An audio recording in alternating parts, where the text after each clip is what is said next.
There is a city sitting almost a kilometer out at sea, surrounded by walls that rise 40 meters straight out of the water, that has never fallen to a land army in its entire history. It has outlasted empires.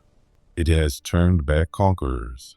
It is the most heavily fortified naval base in the eastern Mediterranean, and the last major obstacle between Alexander of Macedon and total dominance of the Persian coast. Alexander has 30,000 soldiers. He has no fleet, and he has just watched his envoys get executed and thrown from the walls into the sea below. Most commanders would have looked at Tyre, done the math, and moved on. Alexander looked at Tyre and decided to build a road across the ocean. What followed was a 7-month siege so audacious, so relentless, so completely unprecedented in ancient warfare that historians are still studying it today. A campaign that turned an island fortress into a peninsula, that transformed a king with no navy into a master of the sea, and that ended with 2,000 men crucified along the shoreline as a message to every city that still considered defiance. This is the story of how Alexander the Great did the one thing everyone told him was impossible, and what it cost him, and what it cost Tyre.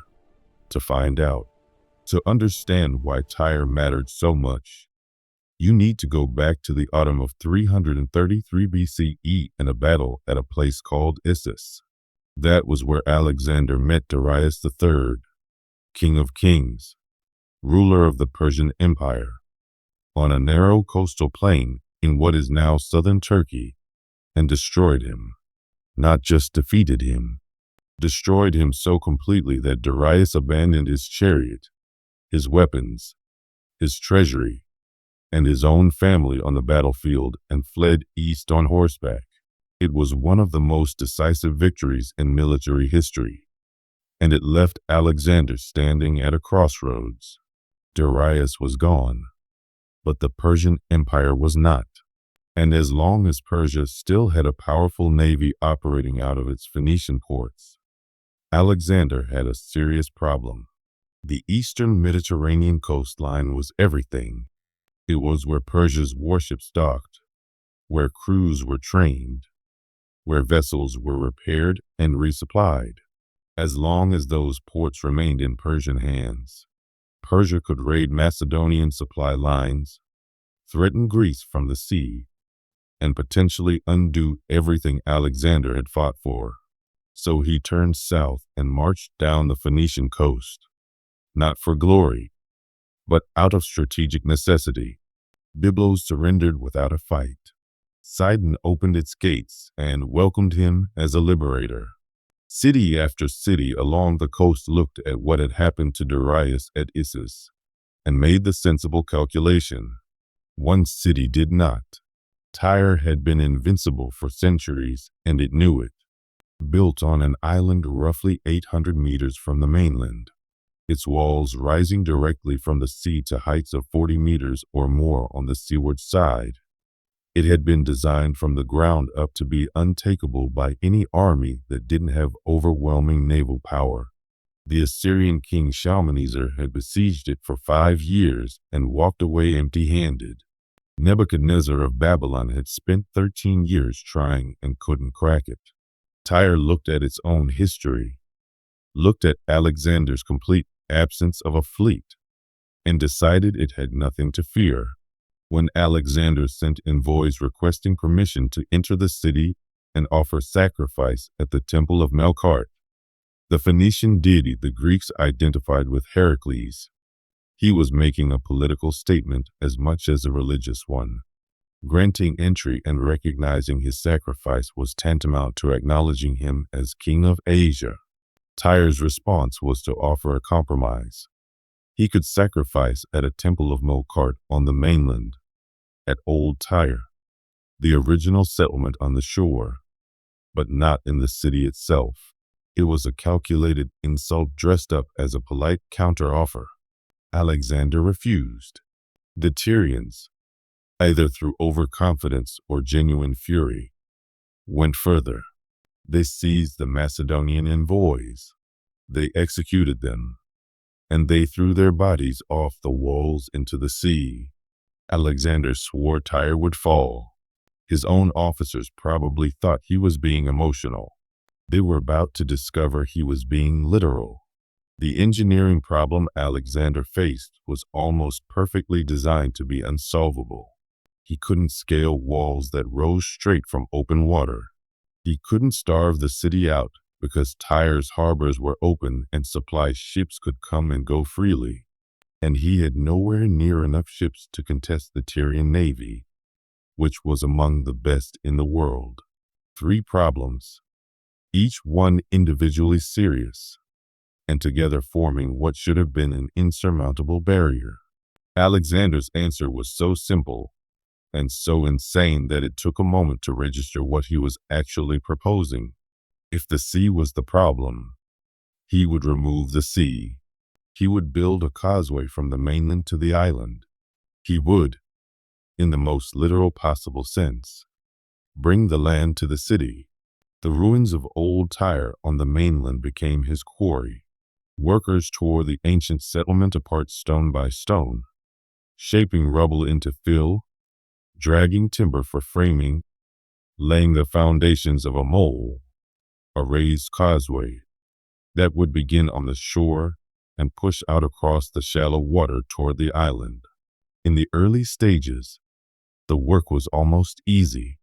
The water close to the shore was shallow and calm, and the causeway grew quickly.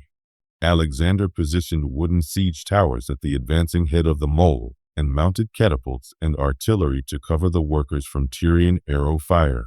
For a while, the momentum was with him. Then the water got deeper. The causeway crept into range of Tyre's walls, and the Tyrians brought everything they had to bear on it. Archers on the battlements targeted workers constantly. Tyrian war galleys swept around the flanks of the mole, raking the men with missiles from the water on both sides. The siege towers at the causeway's head became primary targets, absorbing fire from multiple directions. Working on the causeway began to feel less like construction and more like standing in the middle of a battle while trying to lay bricks. Men died every day. Progress slowed to almost nothing. And then Tyre unveiled its masterstroke. They took a large transport ship and converted it into a weapon. They loaded the hull with dry timber, pitch, sulfur, and every other combustible material they could find. They hung cauldrons of flaming oil from the raised prow, rigged to tip forward and cascade down onto whatever the ship hit. They stuffed the hull so full of combustibles that it sat deep and heavy in the water. Then they waited for a favorable wind, set the whole thing on fire, aimed it at the causeway, and sent it in. The burning ship struck the siege towers at the mole's head, and the effect was catastrophic. Flames caught the wooden frames instantly. The cauldrons at the prow tipped and spilled burning oil across the structure. Macedonian soldiers who tried to fight the fire were targeted by Tyrian archers covering the fire ship from a safe distance. The towers, weeks of construction, weeks of labor, weeks of men dying to protect them, collapsed into the sea in minutes. The causeway itself was scorched and damaged. Morale collapsed along with the timber. For the first time in the campaign, Alexander faced something that looked genuinely, possibly, insurmountably impossible. He could have stopped. There was a reasonable military argument for bypassing Tyre, continuing south, and dealing with it later. He didn't make that argument. Instead, he left a holding force at the mole, took a cavalry detachment, and rode north and east through Lebanon and Syria on what looked like a diplomatic tour, but was actually something far more calculating. He visited the cities and kingdoms that had already submitted to Macedon. He called in every favor, leveraged every alliance, and assembled a fleet. Sidon contributed experienced naval crews. Byblos sent war galleys. Ships came from across the Levantine coast. He returned to Tyre with roughly 80 vessels, not enough to dominate, but enough to contest the water around the island. Then the strategic landscape shifted in a single moment. The kings of Cyprus, watching the post-Issus world reorganize itself around Macedonian power, made their decision. They defected from Persia to Alexander. 120 warships came with them. Overnight, Alexander's fleet went from a respectable force to more than 200 vessels. Clear naval superiority over anything Tyre could put in the water. The siege that had been a land operation grinding slowly toward failure became something completely different. It became a combined assault from every direction simultaneously. Alexander deployed his fleet to seal both of Tyre's harbors, the northern harbor and the southern harbor. The city's lifelines, the channels through which it had been supplied and reinforced throughout the siege, were now blocked. Tyrian war galleys attempted sorties to break the blockade, darting out to challenge Macedonian ships in the confined waters around the island. The engagements were vicious and close, rams working at short range, missiles exchanged across narrow gaps of water, soldiers fighting hand-to-hand on adjacent decks. But Tyre was outnumbered now, and outnumbered at sea meant eventually the sorties stopped working. Both harbors were contained. For the first time since the siege began, Tyre was truly alone. The causeway work resumed. This time Alexander built it wider, made it more resistant to fire ships, and positioned artillery more effectively along its length. Catapults and stone-throwing engines massed at the head of the mole and began systematically battering the walls above the waterline. Simultaneously, Alexander mounted siege engines on specially modified ships, vessels refitted with rams and artillery platforms, brought alongside the walls from the sea, and began working the defenses from multiple directions at once. The Tyrians responded with desperate ingenuity. They constructed additional wooden towers along the parapets to give their archers more height. They shot fire arrows at the assault ships. They dropped stones from the walls to damage hulls.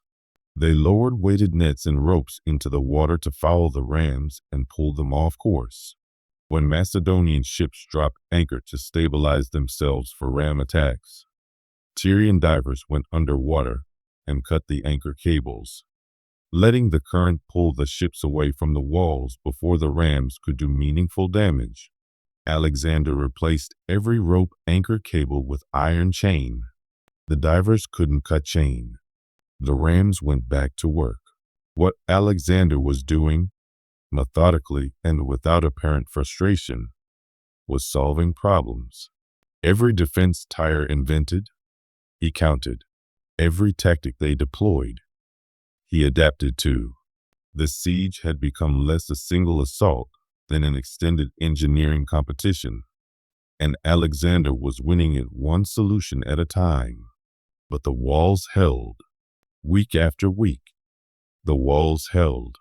The south wall, facing the open sea, was the most exposed to naval assault. It was there that Alexander concentrated his heaviest pressure, bringing the largest rams to bear, focusing artillery fire to weaken specific sections, rotating assault ships so fresh crews were always at work. The south wall began to show damage. Then it began to show cracks. And then, after 7 months, one section of the southern wall didn't just crack, it broke. The breach was not large. It didn't need to be.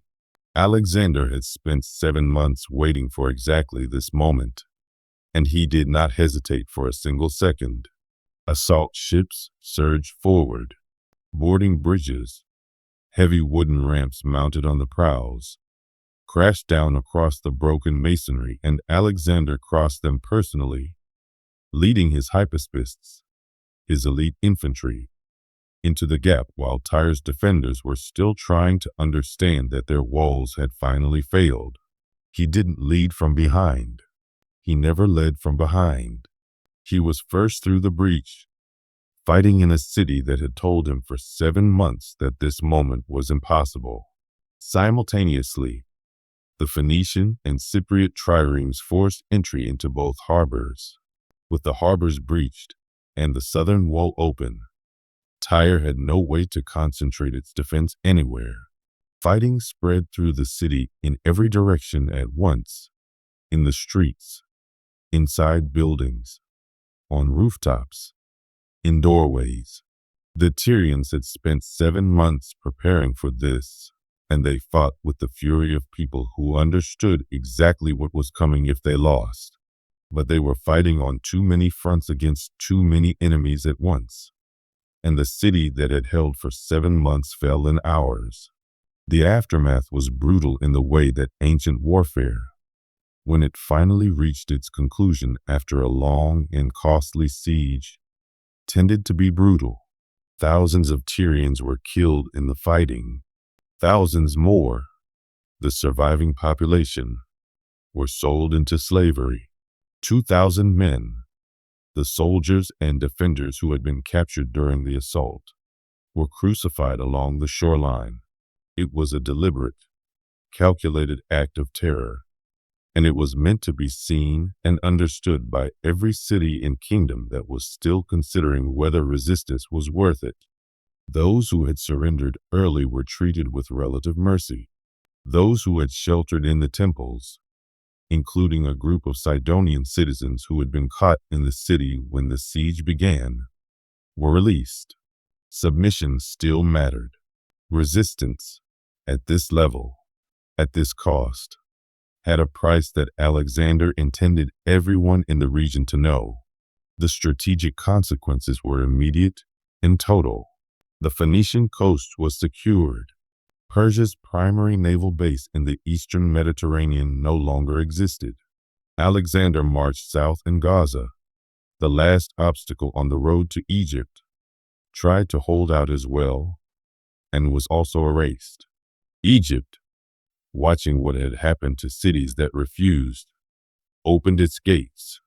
Alexander was crowned pharaoh. The sea route that had threatened his supply lines and his rear for the entire campaign was now his. The eastern Mediterranean belonged to Macedon, but Darius was still alive. The Persian Empire was still standing, badly damaged but not destroyed. And somewhere to the east Darius was rebuilding his forces, drawing cavalry from the steppes of Central Asia, infantry from across the breadth of his empire, war chariots fitted with side wheels designed to tear apart Macedonian phalanx formations. He was assembling the largest army he had ever commanded. One last attempt to stop Alexander before Alexander could reach the heart of Persia itself. The two men were heading toward a final reckoning at a place called Gaugamela, and what happened there would determine not just the fate of the Persian Empire, but the shape of the ancient world for centuries to come. What the Siege of Tyre tells you about Alexander is not just that he was a brilliant general, though he was. It's that he had a quality rarer than tactical genius and more dangerous than personal courage. He could look at a problem that everyone around him had already defined as impossible, identify the specific assumptions that made it seem that way, and then systematically dismantle those assumptions one by one until the impossible thing became inevitable. Tyre was invincible because it was an island, so he made it not an island. The sea was an obstacle, so he removed it. He had no fleet, so he built one. At every stage, when Tyre found a way to stop him, he found a way to keep going. 7 months. That's how long it took to do something that had defeated every conqueror for centuries before him. 7 months of men dying on a causeway in the sea, of siege towers burning and being rebuilt, of rams working against walls that refused to crack, of a king who refused to accept the word impossible no matter how many times the evidence suggested he should. When Alexander swore on the banks of old Tyre that the city would fall, He wasn't making a boast. He was making a promise. And the 2,000 bodies crucified on the Tyrian shoreline, visible for miles in every direction, were the receipt.